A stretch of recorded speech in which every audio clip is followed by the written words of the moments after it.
Go. Go for JuJu. What kind of attitude have you seen in the building this week?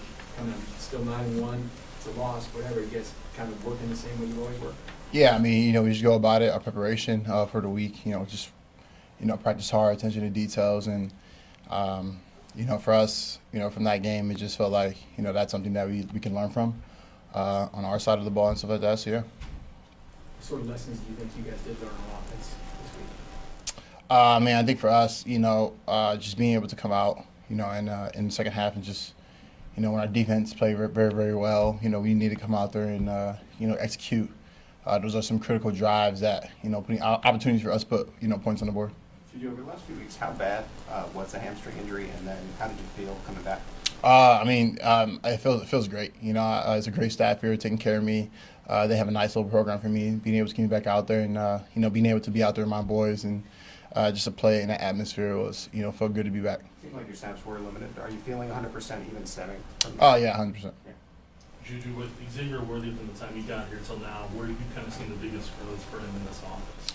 Man, that guy, he can do it all, man. He can, go deep, open up the field for a lot of us, and, he also can play short game too. So, as you can see, he's starting to get, rolling and moving. So it's nice to see that, he's doing his thing and excited to see what more is coming for him.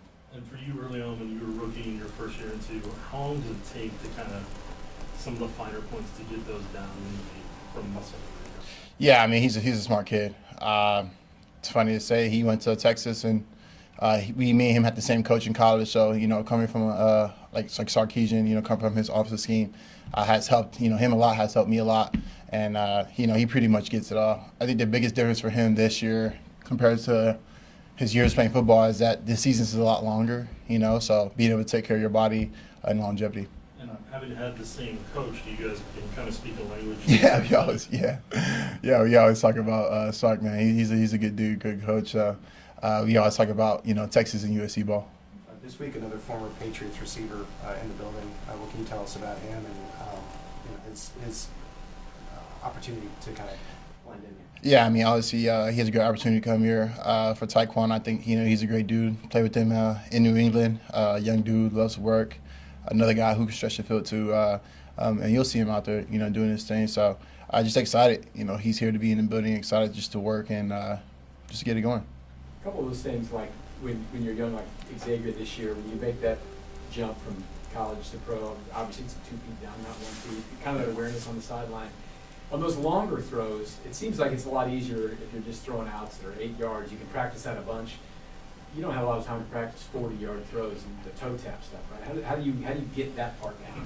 Yeah, I mean, it's just repetition. I think for Xavier, being one of the fastest guys in the league, running at that much speed and having to stop on the sideline is not a lot of people can do that. Not a lot of people can get up to that top speed and to track the sideline. But for him, like I said, it's just a repetition of just working at it every single day.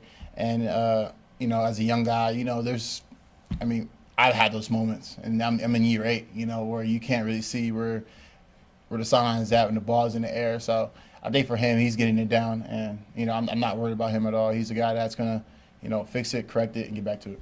You see the right things from him as a young player when something like that happens, right? Because that's the name of the game: make a mistake and learn from it. Yeah, I mean, he's a guy that takes accountability too. Like he needs to work on that, and that's something that what's great about him, that he's always looking to get better, move forward. Like I said, he's not a guy that knows it all. He's a guy that's a sponge who's trying to soak in as much information as he can. And like I said, I think that's something that he knows that eventually that's something he's working on. Last couple. How do you balance, you had the huge game against New Orleans. How do you balance being somebody who can catch the ball a lot and put up numbers, but also knowing there's other people and the ball being spread around? So I guess kind of wanting the ball, but also knowing kind of where you fit into the offense. Honestly, man, being in this offense, anyone can have a game, at any moment. I think, for myself, just being out there with the guys, whatever I can do to help out and help win, whether that's me catching the ball, whether me blocking down the field, opening up the play. So whatever that sees fits, I pretty much just, leave it, in the coach's hands, and, that's it. What's it been like for you working with DeAndre? It's been awesome, man. It's been cool. Growing up, a big Hop fan when he was in Houston, and being able to see him on the same team, he's a cool dude, man. Like that veteran mentality, that mind, the way he works, the way he goes about, his business. He's always learned something new from him, so it's pretty cool. You guys, you have a good social media game. He's got a pretty good social media game too, though, right? D-Hop? Yeah. I mean, he has a good following. I mean, like I say, he's been a guy that's been doing it for 12 years, so it's pretty cool. Thanks, JuJu. Thanks. Yeah, no problem. You guys.